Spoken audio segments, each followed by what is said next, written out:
మహబూబ్ నగర్ జిల్లా దేవరకద్రలో వివిధ అభివృద్ధి పనులకు మంత్రులు కోమటిరెడ్డి వెంకటరెడ్డి, వాకిటి శ్రీహరి, ఎమ్మెల్యే మధుసూదన్ రెడ్డి శంకుస్థాపన చేశారు.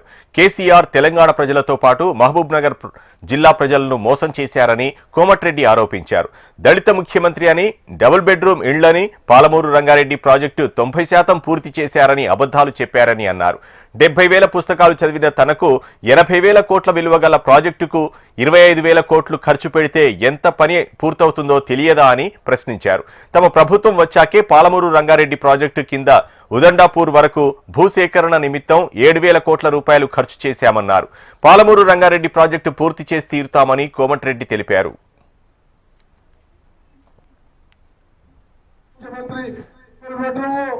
లక్షల అబద్ధాలు ఆడిండు. మనం ఈ 10 రూపాయలు చెప్పే ఇలా సగం కార్యక్రమాలు చేసినాం, సగం ఇప్పుడు అప్లకెళ్ళి బయటపడి చేస్తున్నాం.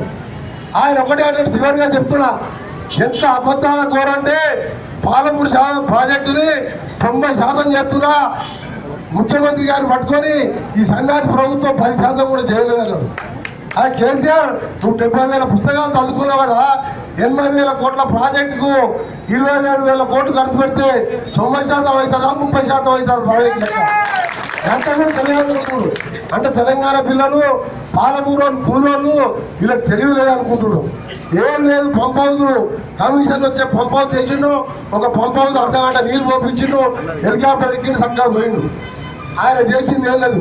ఇవాళ 7,000 కోట్లు ఇప్పటికే ఖర్చు పెట్టి ఉత్తరాపూర్ వరకు మధ్యలో అన్ని కూడా భూసేకరణ కూడా నిధులు విడుదల చేపించి మన ముఖ్యమంత్రి గారు మీ జిల్లాతో పాటు 7 జిల్లాను, నల్గొండ జిల్లాని స్వయంగా